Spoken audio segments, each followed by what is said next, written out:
SM Store, amanah dalam muamalah. Baik. Bismillahirrahmanirrahim. Assalamualaikum warahmatullahi wabarakatuh. Innal hamdalillah nahmaduhu wa nasta'inuhu wa nastaghfiruh wa na'udzu billahi min shururi anfusina wa min sayyiati a'malina. May yahdihillahu fala mudhillalah wa may yudlil fala hadiyalah. Wa ashhadu an la ilaha illallah wahdahu la syarikalah wa ashhadu anna Muhammadan abduhu wa rasuluh sallallahu alaihi wasallam. Amma ba'du, para jamaah, para ikhwan dan akhwat rahimakumullah. Alhamdulillah, kita bersyukur kepada Allah Subhanahu wa taala pada sore hari ini kita bertemu, berkumpul dalam majelis ilmu, majelis yang diberkahi oleh Allah Subhanahu wa taala. Insyaallah kita akan membahas tentang cara selamat dari azab kubur. Para jamaah yang dirahmati Allah Subhanahu wa taala, sebagai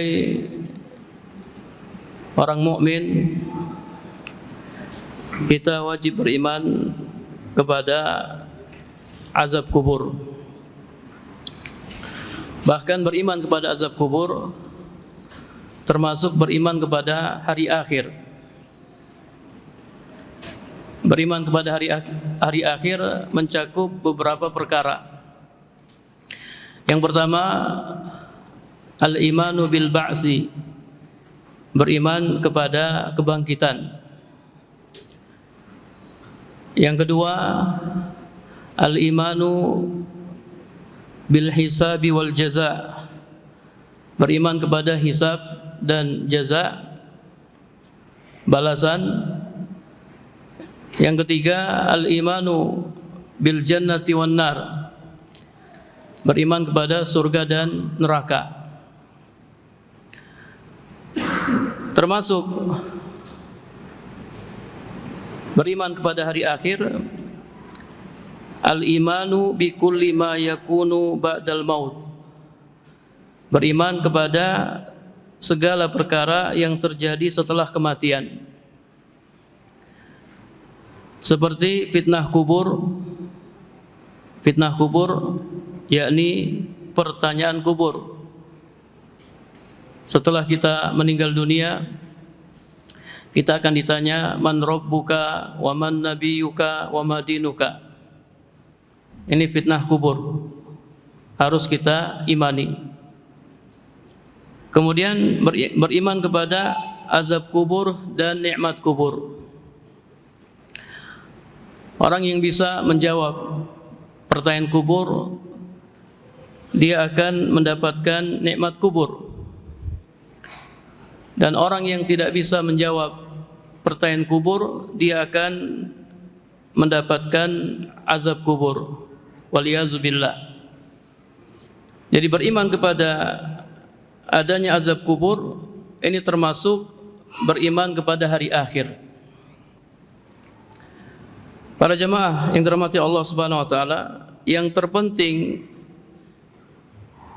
dalam pembahasan beriman kepada fitnah kubur, nikmat dan azab kubur adalah bagaimana cara selamat dari azab kubur. Ini yang paling penting. Bagaimana cara selamat dari azab kubur? Allazi yunji al-mar'a min azabil qabri ay yakuna musta'iddan lil maut musammiran lahu. Kata para ulama, yang bisa menyelamatkan seseorang dari azab kubur adalah hendaknya dia senantiasa mempersiapkan diri untuk menghadapi kematian. Sehingga apabila kematian mendatanginya, lam ya'atta asba'an nadmi, dia tidak menggigit jari penyesalan. Dia tidak menyesal. Kematian datang secara tiba-tiba, kemudian kita sudah mempersiapkan diri kita, maka kita tidak akan menyesal.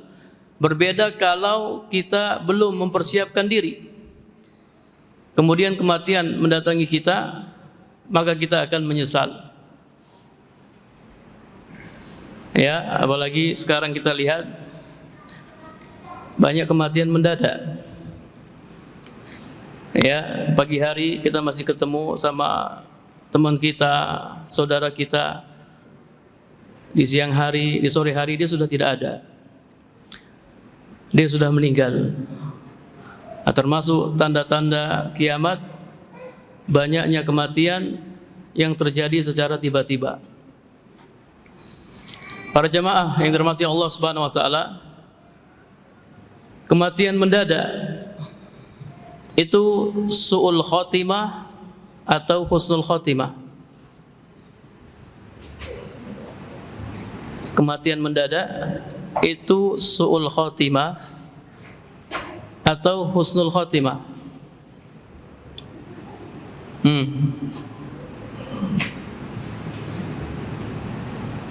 Mati mendadak, su'ul khotimah atau husnul khotimah, tergantung orangnya ya. Tergantung orangnya. Kalau orangnya soleh, orangnya taat, Masya Allah, kemudian dia mati mendadak, itu husnul khotimah. Dia tidak perlu sakit-sakitan, dia tidak perlu menyusahkan orang lain. Tiba-tiba dia meninggal. Orangnya soleh, orangnya baik, maka itu husnul khotimah. Adapun kalau orangnya buruk, kemudian mati mendadak, itu su'ul khotimah. Karena dia tidak dikasih kesempatan untuk bertobat oleh Allah Subhanahu wa taala. Dia meninggal dalam keadaan durhaka kepada Allah Subhanahu wa taala. Beda kalau mungkin ya dia sakit dulu ya. Biasanya orang sakit itu ingat sama Allah, segera bertobat. Taib, kalau antum dikasih pilihan, antum pilih mati mendadak atau pilih sakit-sakitan dulu? Pilih yang mana? Antum tidak mau pilih, mau hidup terus? Pilih mati mendadak atau tidak mati mendadak? Pilih yang mana? Tidak pilih dua-duanya. Kalau antum pilih didengar sama malaikat, gimana? Ya, ada orang, Ustaz saya pilih sakit dulu Ustaz. Ya, karena saya bisa bersiap-siap ya. Mungkin saya bisa bersabar. Mungkin Allah mau hapus dosa-dosa saya. Ada yang milih, saya pilih mati mendadak saja. Yang penting soleh. Kuncinya yang penting soleh. Jadi orang yang baik, jadi orang yang taat. Dia sudah mempersiapkan dirinya untuk menghadapi kematian. Terserah dia mau mati mendadak atau tidak mati mendadak. Yang penting dia sudah mempersiapkan dirinya untuk menghadapi kematian. Para jemaah yang dirahmati Allah Subhanahu wa taala, kira-kira kita ini sudah siap menghadapi kematian atau belum? Sudah atau belum? Sudah atau belum? Belum. Sudah. Kalau belum, kapan? Kapan kita mau mempersiapkan diri kita untuk menghadapi kematian? Kapan? Besok? Lusa? Pekan depan? Jangan lama-lama ya. Wa minal isti'dad lil maut al-isra' fi taubati wa qada'ul huquqi wal iksaru minal a'mali shalihah. Di antara bentuk mempersiapkan diri menghadapi kematian adalah al-isra'u fi taubati, segera bertobat kepada Allah Subhanahu wa taala.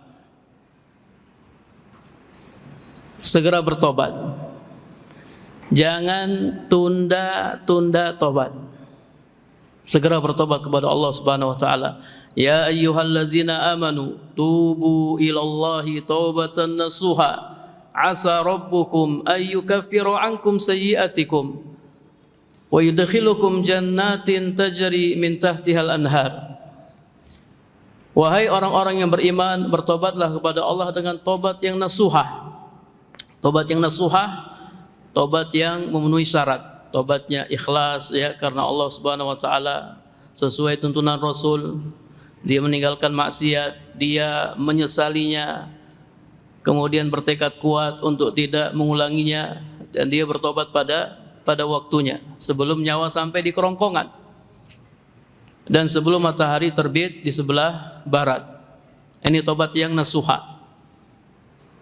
Asa rabbukum, niscaya Rabb kalian pasti. Asa kalau datangnya dari Allah itu maknanya pasti. Niscaya Rabb kalian pasti akan menghapus kesalahan-kesalahan kalian dan memasukkan kalian ke dalam surga yang mengalir di dalamnya sungai-sungai. Kalau kita bertobat dengan sebenar-benarnya, Allah pasti akan menghapus kesalahan-kesalahan kita.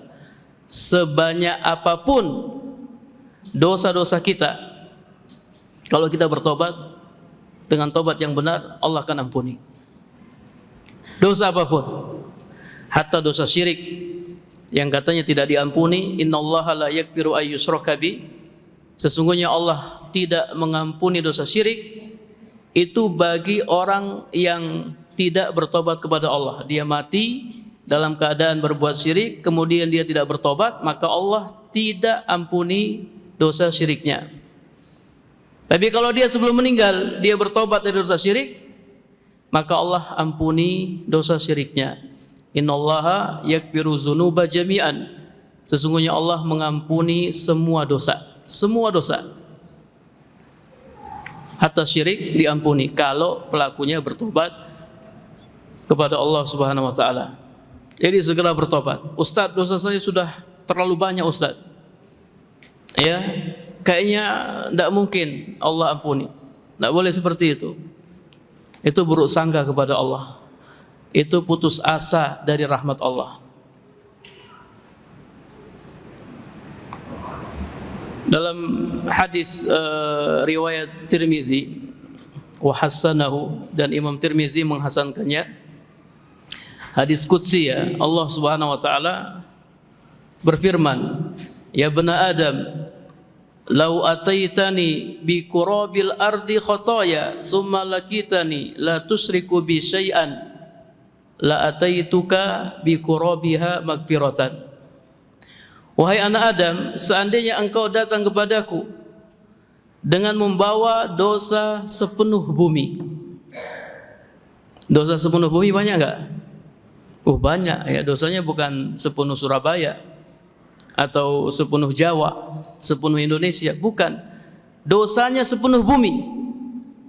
Banyak sekali dosanya. Tapi engkau datang bertemu denganku dalam keadaan tidak menyekutukanku dengan sesuatu apapun. Dia tidak berbuat syirik besar dan dia tidak berbuat syirik kecil. La ataituka bi qurabiha magfiratan. Kata Allah, maka aku akan memberikan ampunan kepadamu sepenuh bumi pula. Allah ampuni dosa-dosanya.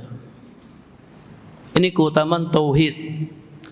Tauhid itu bisa menghapus dosa-dosa. Sebanyak apapun dosa-dosa yang kita miliki, kita datang kepada Allah dengan membawa tauhid, kita tidak menyekutukannya dengan syirik besar maupun syirik kecil, maka Allah akan memberikan ampunan sebesar atau sebanyak sepenuh bumi. Anda melihat kisah rajulun qatala tis'an wa tis'ina nafsan, orang yang sudah membunuh 99 orang. Dalam hadis yang panjang, hadis riwayat Muslim, dia ingin bertobat. Dia datang, ya, bertanya. Pertama dia ketemu dengan abid, orang yang rajin beribadah, banyak beribadah tapi ilmunya sedikit. Wahai abid, saya sudah bunuh 99 orang, saya ingin bertobat. Bisa atau tidak? Kata si Abid, oh nggak bisa, udah terlalu banyak dosa-dosamu. Akhirnya dibunuh si Abid. Jadi 100 orang. Bayangkan dia sudah bunuh 100 orang. Masih ingin bertobat, nyari orang. Alhamdulillah dia ketemu dengan orang alim, orang yang berilmu. Kemudian dia bertanya, wahai ya orang alim, saya sudah bunuh 100 orang. Saya ingin bertobat. Bisa enggak? Kata orang alim, bisa. Enggak ada yang menghalangimu untuk bertobat kepada Allah Subhanahu wa taala. Silakan kau bertobat. Akan tetapi engkau harus hijrah. Kau tinggalkan tempat yang buruk, kau pergi ke tempat yang baik supaya engkau bisa beribadah kepada Allah bersama orang-orang yang baik. Jadi kalau kita sudah tobat ya para jamaah, kita harus cari lingkungan. Cari lingkungan yang baik, cari teman-teman yang baik. Jangan kita tobat, kita masih tinggal di lingkungan yang buruk, atau masih berteman dengan teman yang buruk. Nanti tobatnya nggak bertahan lama, paling banter 3 hari. Tobat 3 hari, nanti hari berikutnya kambuh. Cari lingkungan yang baik, cari teman-teman yang baik. Engkau harus hijrah. Dia hijrah, dia pergi meninggalkan tempat yang buruk menuju tempat yang baik. Qadarullah, di tengah jalan dia meninggal. Ya, datang malaikat azab dan malaikat rahmat. Kata malaikat azab, saya bawa orang ini. Kata malaikat rahmat, enggak, saya bawa dia. Dia sudah bertobat. Kata malaikat azab, tapi dia belum beramal dia. Khilaf ya, malaikat berselisih pendapat. Allah kirim malaikat yang ketiga. Kata malaikat yang ketiga, Allah perintahkan kalian berdua untuk ukur orang ini. Dia lebih dekat di daerah yang buruk atau lebih dekat di daerah yang baik. Ternyata rahmat Allah itu Masya Allah ya, meliputi segala sesuatu. Rahmat Allah sangat luas. Dia lebih dekat di daerah yang baik. Dalam riwayat lain disebutkan daerah yang baik didekatkan. Ya Allah geser itu daerah yang baik. Harusnya kan dia yang digeser, tapi Allah geser daerahnya supaya dia dekat dengan daerah yang baik. Akhirnya dia dibawa oleh malaikat rahmat. Jadi bertobat kepada Allah Subhanahu wa taala. Dan tobat wajib disegerakan. Enggak boleh ditunda-tunda. Wa qada'ul huquq, menunaikan hak-hak ya, hak-hak orang yang ada sama antum ya, antum tunaikan. Wal iksar minal a'mali shalihah, dan memperbanyak amal soleh. Fa innal iman was salata was sauma was zakata wal hajja wal jihada wa birral walidain wa silatal arham wa dzikrallahi azza wa jal wa ghairaha min salihil a'mal tahfazul abdal mu'min.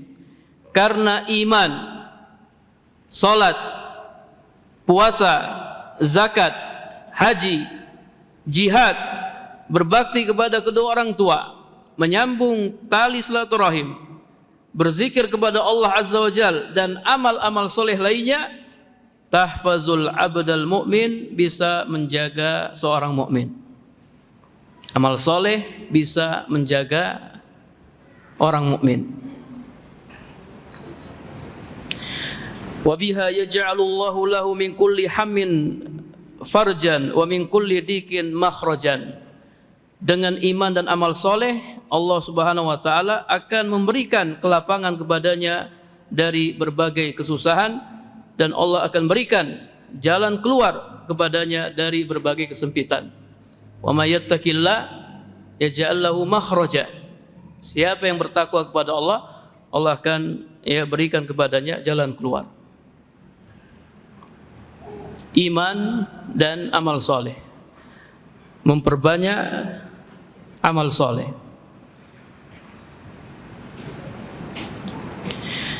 Rasul sallallahu alaihi wasallam telah mengabarkan kepada kita, annal a'malas solihah tahrisul insan fi qabrihi, bahwasanya amal soleh bisa menjaga seseorang dalam kuburnya. Yaqulu Ibnu Taimiyah fil hadisil masyhur, hadis Muhammad bin Amr. Ibnu Taimiyah menjelaskan dalam hadis yang masyhur, hadis Muhammad bin Amr dari Abu Salamah dari Abu Hurairah radhiyallahu anhu dari Nabi sallallahu alaihi wasallam. Hadis ini diriwayatkan oleh Abu Hatim dalam sahihnya dan diriwayatkan oleh para ulama yang lainnya. Nabi sallallahu alaihi wasallam bersabda, "Innal mayyita la yasma'u khafqa ni'alihim hina yuwalluna anhu." Sesungguhnya si mayit benar-benar mendengar suara sandal mereka, yakni orang-orang yang menguburkannya ketika mereka pergi meninggalkannya. Jadi mayit itu bisa mendengar. Kata para ulama, mayit bisa mendengar. Mayit bisa mendengar suara sandal orang-orang yang menguburkannya ketika mereka pergi meninggalkannya. Fa in kana mu'minan, jika si mayit orang mukmin, kanatis salatu 'inda ra'sihi, maka salat 'inda ra'sihi, salat ada di dekat kepalanya. Wa kana siyam an yaminihi, puasa di sebelah kanannya. Wa kanatiz zakah an yasarihi, zakat di sebelah kirinya. Wa kana fi'lul khairat minas sidqi wassilati wal ma'rufi wal ihsan ila nas inda rijlaihi. Perbuatan-perbuatan yang baik ya, seperti jujur atau bersedekah, menyambung tali silaturahim, amar ma'ruf nahi mungkar, berbuat baik kepada orang lain, inda rijlaihi, di kedua kakinya. Dia dijaga oleh amal soleh. Ini di mana? Di alam kubur. Dijaga oleh amal soleh. Fayu'ta inda ra'sihi, fayu'ta min indi ra'sihi, lalu dia didatangi oleh malaikat dari arah kepalanya. Fatakulus shalah ma kibali madkhalun, maka salat berkata, tidak ada tempat masuk dari arahku. Tidak ada tempat masuk dari arahku. Kemudian dia didatangi dari sebelah kanannya. Fayakulus siyam, puasa berkata, ma kibali madkhalun, tidak ada tempat masuk dari arahku. Kemudian dia didatangi dari sebelah kirinya. Fatakuluz zakah, maka zakat berkata, ma kibali madkhalun, enggak ada tempat masuk dari arahku. Lalu dia didatangi dari arah kedua kakinya, maka perbuatan-perbuatan yang baik seperti jujur, sedekah, menyambung tali silaturahim, amar ma'ruf nahi mungkar, berbuat baik kepada orang lain, berkata, ma kibali madkhalun, tidak ada jalan masuk dari arahku. Dia dijaga oleh amal saleh. Dalam riwayat lain ya para jemaah, setelah dia ditanya oleh malaikat, ya, kalau ruh yang beriman atau si mayit orang yang beriman, setelah dia berhasil menjawab 3 pertanyaan kubur, man rabbuka wa man nabiyuka wa madinuka, Rabbi Allah, Nabi Muhammad, wa dinil Islam, tiba-tiba datang seseorang yang Masya Allah ganteng wajahnya, kemudian harum baunya, bagus pakaiannya, datang. Kemudian si mayit bertanya, man anta, siapa kamu? Penampilanmu penampilan yang baik. Kata orang itu, ana amalukas soleh, ana amalukas soleh, saya adalah amal solehmu, saya adalah amal solehmu. Jadi yang setia menemani kita di alam kubur, ya amal soleh kita, bukan yang lain para jamaah, bukan yang lain. Hatta keluarga kita, ya orang-orang yang mencintai kita, mereka pulang ke rumah. Para jemaah, ya kita semua akan meninggal ya, nggak ada yang hidup kekal. Ana ingin nanya sama antum semua, ini untuk bapak-bapak ya. Kira-kira kalau istri kita meninggal, kita bersedih nggak? Bersedih nggak? Bersedih. Berapa lama antum bersedih? Berapa hari? Hah? Kira-kira berapa hari? Sepekan? Sebulan? Berapa hari kira-kira? Ah? Berapa hari? 7 hari? Hanya 7 hari? Ah? Kalau bapak-bapak kan nggak ada masa iddah. Biasanya kalau ikhwan-ikhwan tuh kalau istrinya meninggal langsung nyari lagi. Iya. Kalau perempuan ada masa iddahnya ya, nggak bisa langsung nikah.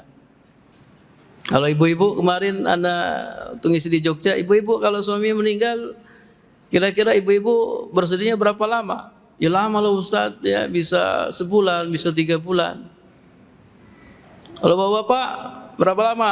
3 hari Ustadz. 3 hari aja. Ya, jadi yang setia menemani kita bukan keluarga kita, bukan harta kita. Mobil yang ikut ngantar kita pulang, balik semuanya. Yang setia menemani kita di alam kubur, ya amal soleh kita. Amal soleh kita. Coba antum bayangkan ya, di alam kubur. Antum bayangkan kegelapan alam kubur. Kesempitan alam kubur. Kengerian alam kubur. Kata Nabi sallallahu alaihi wasallam, saya tidak pernah melihat pemandangan yang paling mengerikan daripada alam kubur.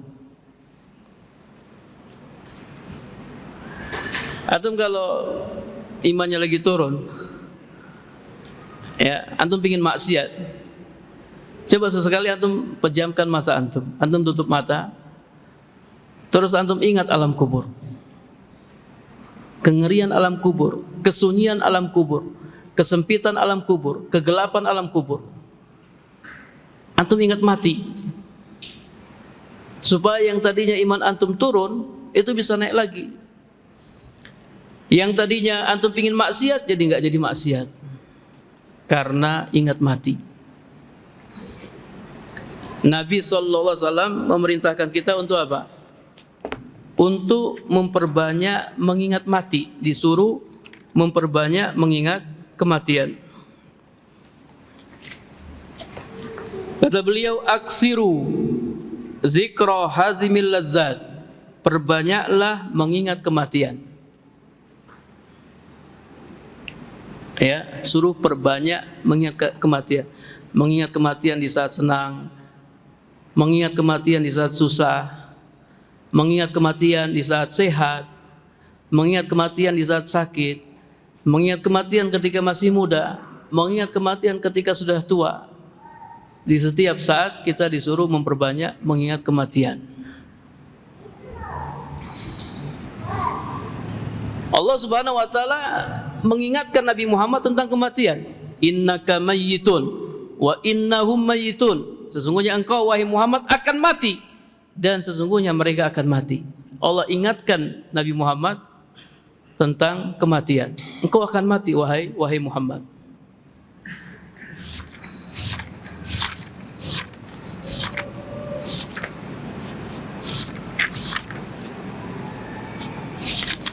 Bahkan dalam sebuah riwayat malaikat Jibril alaihissalam, beliau secara khusus ya mengingatkan kematian kepada Nabi Muhammad sallallahu alaihi wasallam. Ya, kemarin Anda baca hadisnya.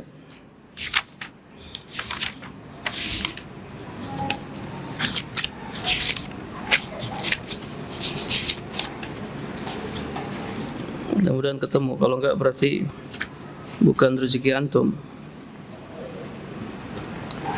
Nah ini dalam hadis riwayat At-Tabrani dalam Al-Awsat, Abu Nuaim dalam Hilyah, Al-Hakim dalam Mustadraknya dan yang lainnya dari Ali bin Abi Thalib, ia berkata, Rasulullah sallallahu alaihi wasallam bersabda, "Atani Jibril." Jibril datang kepadaku. Faqala ya Muhammad. Kemudian dia berkata, "Wahai Muhammad, ish ma syi'ta." Wahai Muhammad, hiduplah sesukamu. Fa innaka mayitun. Sesungguhnya engkau akan mati. Wa ahbib man syi'ta fa innaka mufarikuhu. Cintailah siapapun yang kau mau, namun kau pasti akan berpisah dengannya. Kau pasti akan meninggalkannya. Wa'mal ma syi'ta fa innaka mujziyun bihi. Berbuatlah sesukamu, karena sesungguhnya kau pasti akan mendapatkan balasannya. Wa'lam anna syarafal mu'min qiyamuhu bil lail. Ketahuilah bahwasanya kemuliaan seorang mukmin adalah salat malam, wa izzahu istighna'uhu 'anin nas. Dan kehormatan seorang muslim adalah tidak meminta-minta kepada manusia. Jibril datang secara khusus untuk mengingatkan kematian kepada Nabi sallallahu alaihi wasallam. Allah mengingatkan kematian kepada Nabi Muhammad, malaikat Jibril juga mengingatkan kematian kepada Nabi Muhammad, dan Nabi Muhammad menyuruh kita untuk memperbanyak mengingat kematian. Karena dengan mengingat kematian, hawa nafsu kita bisa kita kontrol.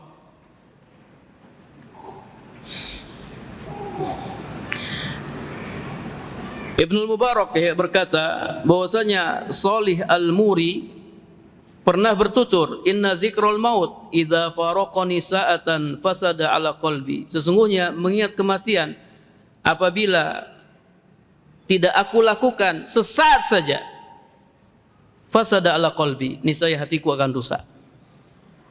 Jadi sesaat saja dia tidak mengingat kematian, maka hatinya akan rusak. Ada kok berkata, man aksara zikrul maut ukrima bisalasatin. Siapa yang memperbanyak mengingat kematian, maka dia akan dimuliakan dengan 3 perkara. Yang pertama, ta'jilu taubati, segera bertobat kepada Allah Subhanahu wa taala. Yang kedua, wa qanaatul qalbi, hati yang qanaah, hati yang merasa cukup. Yang ketiga, wa nasatul ibadah, rajin beribadah kepada Allah Subhanahu wa taala. Wa man nasiyal maut ujila bisalasatin, siapa yang jarang mengingat kematian atau tidak pernah mengingat kematian, maka dia akan dihukum dengan 3 perkara. Yang pertama, taswifu taubati, menunda-nunda tobat. Nantilah ya masih muda, nanti tobatnya kalau sudah tua. Nantilah, saya masih sehat, masih kuat. Nanti kalau sudah sakit-sakitan baru tobat. Saya masih kaya, ya. Pangkat saya sudah jenderal. Nantilah ya, kalau sudah miskin baru bertobat. Taswifut taubati, menunda-nunda tobat. Yang kedua, wa tarku ridha bil kafaf, tidak pernah merasa cukup. Kita melihat orang-orang yang rakus ya, udah kaya ya, kemudian pingin kaya lagi dengan cara yang haram, dengan cara mengambil harta orang lain, hak orang lain. Itu orang-orang yang nggak pernah ingat mati.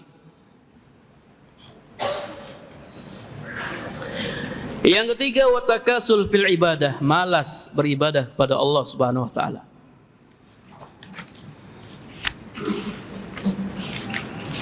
Jadi ingat kematian, perbanyak mengingat kematian. Ya, para jamaah yang dirahmati Allah Subhanahu wa taala, ya, waktu pandemi ya, kita bisa saksikan, kita lihat sendiri masa-masa pandemi ya, keluarga kita banyak yang meninggal ya. Teman-teman kita, ustadz kita, guru-guru kita, bahkan syekh kita banyak yang meninggal, tetangga-tetangga kita yang meninggal. Kita alhamdulillah masih dikasih kesempatan. Kita masih hidup, Allah kasih kita kesempatan. Ya, hendaknya kita manfaatkan sebaik-baiknya untuk segera bertobat kepada Allah dan memperbanyak amal soleh, memperbanyak amal soleh.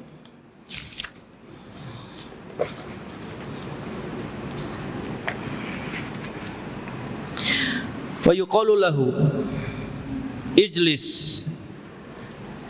Setelah malaikat tidak bisa mendatanginya ya, karena dia dijaga oleh amal solehnya, lalu malaikat berkata, ijlis, duduklah. Fayajlisu, kemudian dia duduk. Qad musilat lahu syamsu wa qad danatil ghurub. Ketika itu dijelmakan untuknya matahari yang hampir terbenam. Lalu dia ditanya, ma hadzal rajul allazi kana fikum? Siapakah laki-laki ini yang diutus kepada kalian? Siapakah? Nabi Muhammad. Kata dia, da'uni hatta usolliya, biarkanlah aku hingga aku sholat. Dia ingin sholat karena tadi dijelmakan untuknya matahari yang hampir terbenam. Kata malaikat, innaka sataf'al, sesungguhnya engkau akan lakukan itu. Jawab dulu pertanyaan kami, siapakah laki-laki ini yang diutus di tengah-tengah kalian? Maka dia pun berkata, ashadu annahu Rasulullah. Aku bersaksi bahwasanya dia adalah utusan Allah. Wa annahu ja'a bil haqqi min indillah. Dia datang dengan membawa kebenaran dari sisi Allah. Kemudian ya dikatakan kepadanya, zalika ala zalika hayaita wa ala zalika mitta wa ala zalika tub'asu insyaallah. Di atas itulah kamu hidup, dan di atas itulah kamu mati, dan di atas itulah kamu akan dibangkitkan insyaallah. Kemudian dia diberi nikmat-nikmat kubur. Ya, dibukakan untuknya pintu-pintu surga. Kemudian ya ketika pintu surga dibukakan, datang kepadanya aroma surga, ya kesejukan surga. Lalu dihamparkan untuknya permadani dari surga. Wa albisuhu minal jannati, dipakaikan untuknya pakaian dari surga. Kemudian kuburannya dilapangkan ya sejauh mata memandang, diterangi dan seterusnya. Ini yang pertama, para jamaah yang dirahmati Allah Subhanahu wa taala, yang bisa menyelamatkan seseorang dari azab kubur, iman dan amal soleh. Iman dan amal soleh. Perbanyak amal soleh. Kemudian keimanan kita ya terus ya, iman itu terus kita perkuat, karena iman apa? Yazid wa yanqus. Iman itu bertambah dan berkurang. Al iman yazid wa yanqus, yazidu bi ta'ah wa yanqus bil ma'siyah. Iman itu bertambah dengan ketaatan dan berkurang dengan kemaksiatan. Terus berusaha untuk menambah dan memperkuat keimanan kita.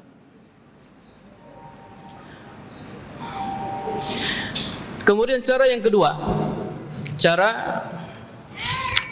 selamat dari azab kubur. Al-isti'azah billah min fitnatil qabri wa azabil qabri. Memohon perlindungan kepada Allah dari fitnah kubur dan azab kubur. Para jamaah yang dirahmati Allah Subhanahu wa taala, tatkala fitnah kubur dan azab kubur min ahwalil kibar, termasuk perkara besar yang mengerikan dan perkara sulit yang sangat sulit. Azab kubur itu sangat sulit, sangat mengerikan. Fa inna Rasul sallallahu alaihi wasallam kana yasta'izu min dzalika fi salatihi wa fi ghairi salatihi. Nabi sallallahu alaihi wasallam beliau memohon perlindungan kepada Allah dari azab kubur dalam solatnya dan di luar solatnya. Dalam solat dan di luar solat. Dan beliau perintahkan sahabat-sahabatnya untuk berlindung kepada Allah dari azab kubur. Beliau bersabda, ta'awwazu billahi min azabil qabr. Berlindunglah kalian kepada Allah dari azab kubur. Maka para sahabat berkata, na'udzu billahi min azabil qabr. Kami berlindung kepada Allah dari azab kubur. Kalau Nabi saja, ya, Nabi saja berlindung kepada Allah dari azab kubur. Para sahabat berlindung kepada Allah dari azab kubur. Bagaimana dengan kita? Tentu kita harus lebih semangat lagi untuk memohon perlindungan kepada Allah dari azab kubur. Dalam hadis Aisyah radhiyallahu anha allati dzakarat fihi, yang menceritakan tentang wanita Yahudi yang berkata kepada Aisyah, a'azakillahu min azabil qabr, semoga Allah melindungimu dari azab kubur. Lalu Aisyah bertanya kepada Rasulullah sallallahu alaihi wasallam tentang azab kubur. Apakah azab kubur benar adanya? Kata Nabi sallallahu alaihi wasallam, na'am. Azabul qabr, azab kubur benar adanya. Kata Aisyah, fama ra'aitu Rasulullah sallallahu alaihi wasallam ba'da salatan illa ta'awwaza min azabil qabr. Aku tidak pernah melihat Rasulullah sallallahu alaihi wasallam setelah selesai salat kecuali beliau berlindung kepada Allah dari azab kubur. Setelah ini Nabi terus memohon perlindungan kepada Allah dari azab kubur. Di antara doa yang Nabi baca, dan beliau sering baca doa ini, Allahumma inni a'udzubika minal ajzi wal kasali wal jubni wal bukhli wal harami wa a'udzubika min azabil qabr wa a'udzubika min fitnatil mahya wal mamat. Ya Allah, sesungguhnya aku berlindung kepadamu dari sifat lemah, malas, pengecut, bakhil. Ya, antum yang masih bakhil, antum baca doa ini, insyaallah antum terjaga dari sifat bakhil. Jadi memang ada orang yang bakhil, para jamaah, ada orang bakhil, kaya tapi bakhil, dia tidak pernah ngeluarin sedikit pun untuk dakwah. Toh kalau dia keluarkan sedikit, setelah itu dia menyesal. Bakhil, ini penyakit bakhil. Antum lihat para sahabat, Masya Allah, antum kalau baca sirah sahabat, pernah Nabi menyuruh sahabat-sahabatnya untuk bersedekah. Kata Umar, kali ini saya akan mengalahkan Abu Bakar, saya akan dahului Abu Bakar. Dan saya tidak pernah mendahului Abu Bakar dalam kebaikan, tapi kali ini saya akan dahului dia karena kebetulan saya punya fulus, saya punya harta. Saya akan dahului Abu Bakar. Umar dia datang bawa separuh hartanya. Para jemaah, menginfakkan separuh harta banyak atau sedikit? Banyak ya. Antum kalau punya uang 100 miliar, antum infakkan separuhnya 50 miliar. Banyak. Terus Nabi bertanya, wahai Umar, apa yang kau tinggalkan untuk keluargamu? Kata Umar, separuhnya. Tiba-tiba Abu Bakar datang. Abu Bakar datang, dia bawa semua hartanya. Bayangkan para jemaah, dia bawa semua hartanya, dia infakkan semua hartanya. Nabi bertanya, wahai Abu Bakar, apa yang kau sisakan atau apa yang kau tinggalkan untuk keluargamu? Kata Abu Bakar, aku tinggalkan untuk mereka Allah dan Rasulnya. Kata Umar, saya tidak akan pernah bisa mendahului Abu Bakar. Abu Bakar kalau masalah kebaikan itu Abu Bakar orang nomor 1. Bayangkan, dia sumbangkan semua hartanya. Dulu pernah ada seseorang yang nyumbangkan semua hartanya, tapi Nabi tolak. Nabi tidak terima. Tapi pas Abu Bakar nyumbangkan, Nabi terima. Kira-kira kenapa? Apa penyebabnya? Karena Nabi tahu orang ini, kalau dia infakkan semua hartanya, setelah itu dia akan meminta-minta. Dia akan minta-minta kepada manusia. Dia nyumbangkan semua hartanya, habis hartanya, terus dia ngemis. Ya, minta-minta. Nabi tidak mau terima. Tapi Abu Bakar tidak seperti itu. Dan Nabi tahu, Abu Bakar enggak pernah meminta-minta. Makanya Nabi terima infak Abu Bakar. Ya, ada yang pernah nyumbang semua hartanya? Ada ya. Separuh hartanya? Belum ada. Sepertiga hartanya? Belum ada juga. Seperempat hartanya? Belum ada juga. Jadi ingat Abu Ubaidah. Abu Ubaidah termasuk sahabat yang sudah dijamin masuk surga. Umar pernah ngirim 400 dinar untuk Abu Ubaidah. Dan Umar berpesan kepada pelayannya, kasih ini ke Abu Ubaidah, sampaikan kepadanya, gunakanlah uang ini untuk keperluannya. Tapi kau jangan langsung pulang, kau tinggal dulu di rumahnya. Coba kau lihat apa yang dilakukan oleh Abu Ubaidah dengan uang sebanyak ini. 400 dinar. Dinar ya, bukan dirham.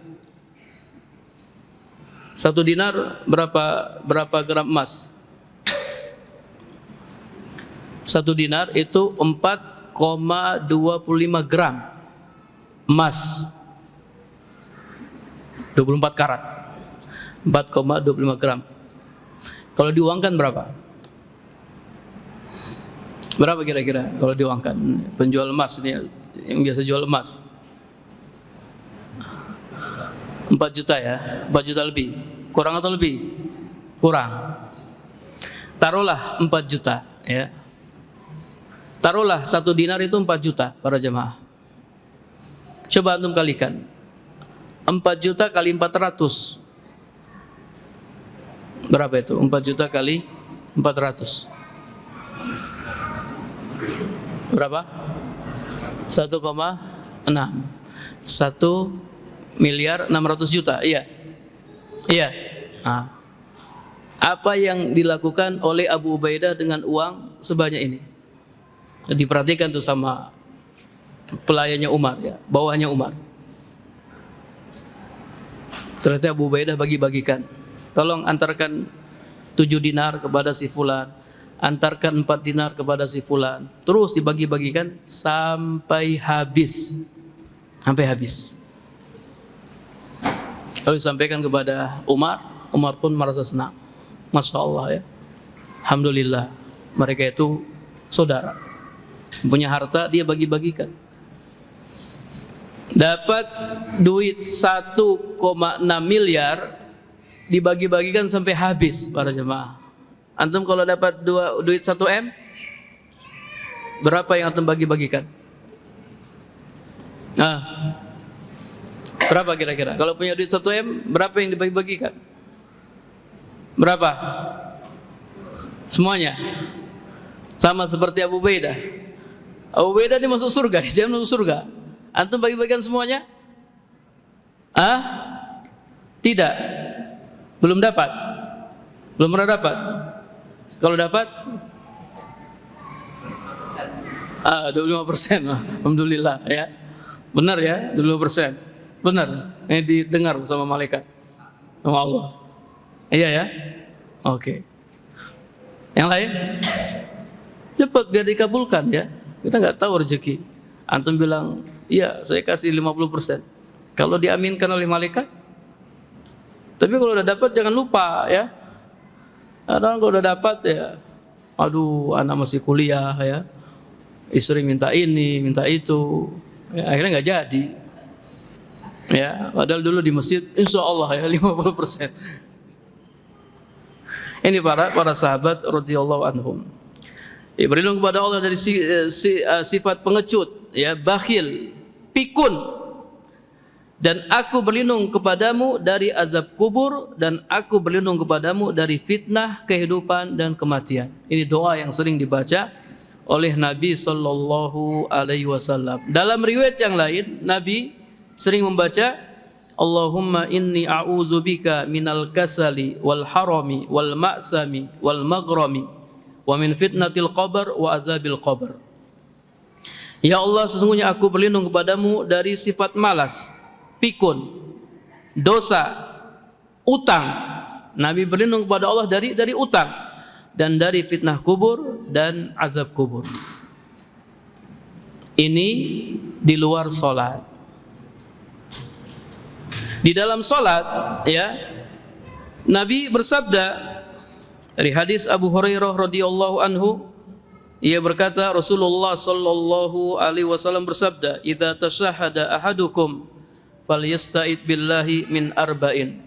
Apabila salah seorang di antara kalian selesai membaca tasyahud, maka hendaklah dia berlindung kepada Allah dari 4 perkara. Hendaknya dia membaca Allahumma inni a'udzubika min azabi jahannam wa min azabil qabr wa min fitnatil mahya wal mamat wa min syarri fitnatil masihid dajjal. Ini dalam salat. Nabi suruh kita baca ini, Nabi membacanya baik dalam solat wajib maupun solat sunnah. Ya, jadi antum harus rajin-rajin berdoa, ya, memohon perlindungan kepada Allah dari azab kubur.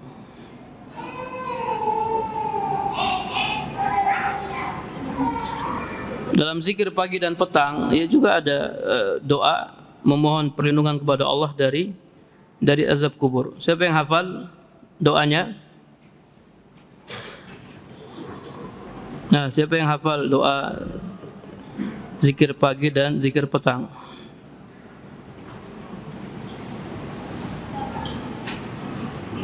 Siapa yang hafal para jemaah?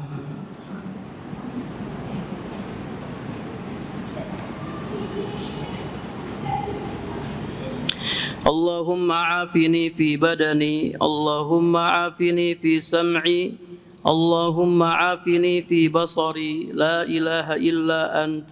Allahumma inni a'udzu bika minal kufri wal faqr wa a'udzu bika min azabil qabr.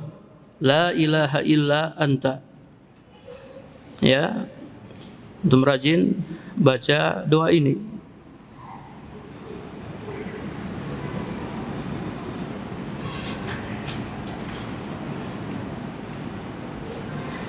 Baik, para jemaah yang dirahmati Allah Subhanahu wa taala. Jadi, bagaimana cara selamat dari azab kubur? Yang pertama, mempersiapkan diri untuk menghadapi kematian, ya, dengan memperkuat iman, ya, dan memperbanyak amal soleh. Yang kedua, memohon perlindungan kepada Allah dari azab kubur. Ini yang bisa menyelamatkan kita dari azab kubur. Dan mulai dari sekarang. Kenapa yang kita tekankan di sini azab kubur, ya? Karena kalau orang selamat di alam kubur, nanti di akhirat juga dia akan selamat. Ya, ini awal mulanya. Tapi kalau dia tidak selamat di alam kubur, maka di akhirat dia juga tidak akan selamat. Ya, jadi yang terpenting adalah bagaimana caranya supaya kita selamat dari azab kubur. Kita sampai jam berapa para jemaah?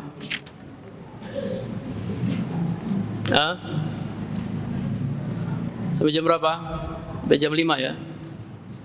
Kalau ada yang ingin bertanya, kami persilahkan, ya, para jemaah.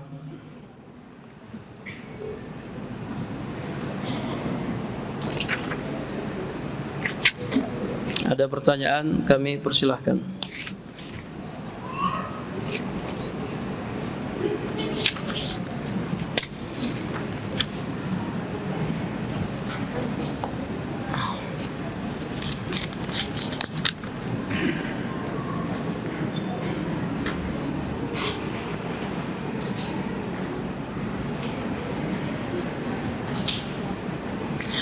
Ustaz, izin bertanya, apakah nantinya ketika kita wafat, kita bisa bertemu dengan orang-orang yang telah meninggal sebelumnya? Dikarenakan kita sudah dalam satu alam, yakni alam barzah, sukrat. Nah, ya, dalam buku ini, ya, ini buku Al-Qiyamatus Sughra, kiamat kecil, karya Ustaz Dr. Umar Sulaiman bin Abdullah Al-Asqar. Beliau menjelaskan bahwasanya ruh, ya, akan bertemu di alam kubur. Ya, di orang yang kita kenal, kita bisa bertemu di alam kubur. Bahkan nanti saling bertanya, gimana dengan si fulan, ya? Oh, si fulan dia sudah meninggal, tapi kok nggak kelihatan rohnya, kok nggak kumpul sama kita. Ternyata si fulan sedang disiksa karena dia punya dosa-dosa. Di sana ada sebagian dosa-dosa yang bisa menyebabkan pelakunya disiksa di alam kubur. Ya, di antaranya, ini supaya kita hati-hati, di antaranya tidak bersih ketika cebok. Tidak bersih ketika cebok. Dalam hadis riwayat Bukhari dan Muslim dari Ibnu Abbas radhiyallahu anhuma, Ia berkata, marron nabiyyu sallallahu alaihi wasallam ala qubrain. Nabi sallallahu alaihi wasallam melewati dua kuburan. Kemudian Nabi berkata, innahuma la yu'azzaban. Sesungguhnya dua penghuni kubur ini sedang disiksa. Dan keduanya disiksa bukan karena perkara yang besar. Menurut keduanya, padahal ini perkara besar. Jadi menurut keduanya, ini perkara yang sepele. Padahal ini perkara besar. Karena bisa mengakibatkan seseorang disiksa dalam kubur. Adapun yang pertama, dia disiksa karena dia suka namimah, suka mengadu domba.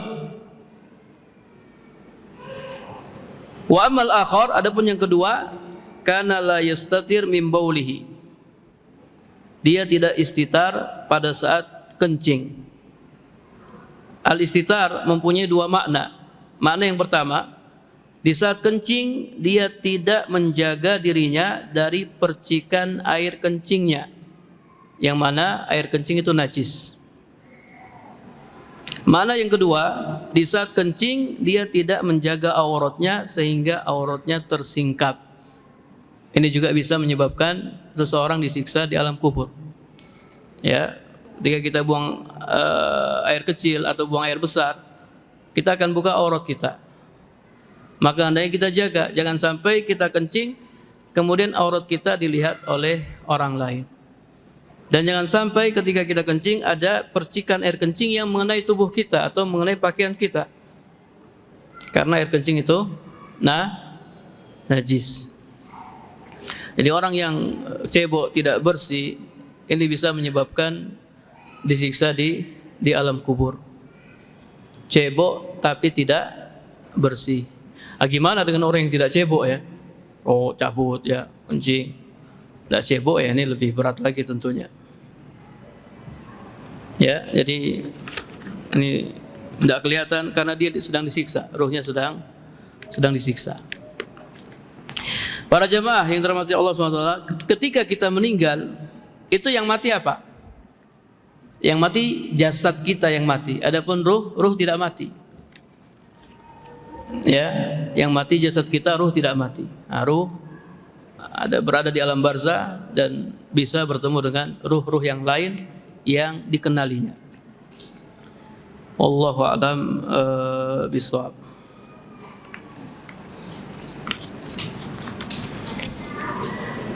Ada lagi yang ingin bertanya para jemaah?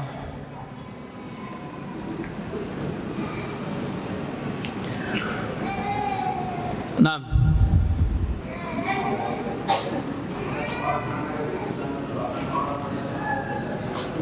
Apakah seorang anak? Naam, ya. Apakah anak bisa mendoakan orang tuanya agar selamat dari azab kubur? Naam. Ya. Jadi idza mata ibnu Adam inqata'a amaluhu illa min salasin. Kata Nabi sallallahu alaihi wasallam, apabila anak Adam meninggal, maka semua amalnya terputus. Sudah selesai. Dia sudah tidak bisa dapat pahala. Illa min salasin, kecuali 3 amalan. 3 amalan ini pahalanya masih ngalir terus walaupun orangnya sudah meninggal. Yang pertama, shadaqatin jariyatin, sedekah jariyah. Ya, antum wakafin tanah, kemudian tanahnya dibangun masjid, masjidnya dipakai untuk ibadah. Itu pahalanya ngalir terus walaupun antum sudah meninggal dunia. Sedekah jariyah. Yang kedua, au ilmin yuntafau bihi, atau ilmu yang bermanfaat. Itu mengajarkan ilmu syar'i kepada orang lain kemudian dia amalkan, walaupun antum sudah meninggal, antum dapat pahala. Pahala masih ngalir terus. Kemudian yang ketiga, awaladin solihin yad'u lahu, atau anak soleh yang mendoakan orang tuanya. Ya, anak soleh yang mendoakan orang tuanya. Jadi doa anak soleh kepada kedua orang tuanya. Dan sini kata para ulama bukan hanya doa, semua kebaikan yang dilakukan oleh anak soleh itu orang tua dapat pahala. Anak soleh itu aset ya bagi orang tua. Antum kalau punya anak 10, antum besok-besok yang belum nikah, besok-besok kalau sudah nikah anaknya mau berapa? Banyak ya. Kalau antum anaknya 10, semuanya soleh, masya Allah ya. Antum sudah meninggal, pahala ngalir terus ya. Ketika antum hidup, pahala ngalir terus. Antum sudah meninggal, pahala ngalir terus. Tapi kalau anaknya hanya 2, satunya meninggal, satunya tidak soleh, gimana? Kalau banyak kan masih ada asis yang lain. Ya, jadi semua kebaikan yang dilakukan oleh amal soleh, ketika dia baca Al-Quran, ketika dia sholat, dia puasa, itu orang tua dapat pahalanya. Dapat pahalanya. Nah, jadi bukan hanya doa anak soleh, doa orang lain, antum doakan teman antum ya, agar Allah jauhkan dia dari azab kubur. Doa pun sampai ya, seseorang bisa terhindar dari azab kubur karena doa orang lain. Ya, disebutkan dalam beberapa riwayat itu kuburannya disempit ya, dan mau dijepit dia, tapi dapat doa dari saudaranya, dari keluarganya, kembali dilapangkan. Kuburannya gelap ya, kemudian ada yang kirim doa, kuburannya jadi terang. Perbanyaklah doa untuk ya orang tua kita yang sudah meninggal, atau untuk orang-orang kita, orang-orang yang kita kenal yang sudah meninggal. Wallahu a'lam bishawab.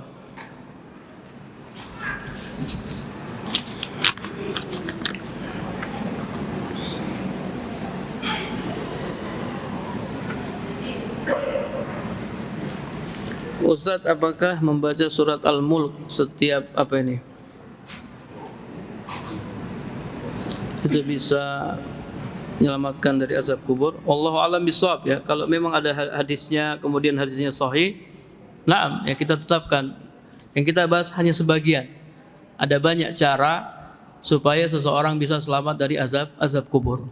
Kalau seandainya ada dalil yang sahih yang menjelaskan bahwasanya membaca surat Al-Mulk bisa menjaga seseorang dari azab kubur, maka silakan diamalkan ya. Tapi sejauh ini ana belum dapat ya hadisnya. Kalau ada maka kita amalkan. Kalau tidak ada kita tidak amalkan. Wallahu a'lam bishawab. Ya, sudah jam 5. Mudah-mudahan Allah Subhanahu wa taala memberkahi ya pertemuan kita, dan mudah-mudahan kita semakin takut kepada Allah Subhanahu wa taala ya, kita segera bertobat kepadanya. Kemudian kita memperkuat iman kita dan kita memperbanyak amal soleh dan terus berdoa kepada Allah Subhanahu wa taala. Mudah-mudahan Allah Subhanahu wa taala menjaga kita dari azab kubur. Wallahu a'lam bishawab. Kita akhiri dengan doa kafaratul majlis.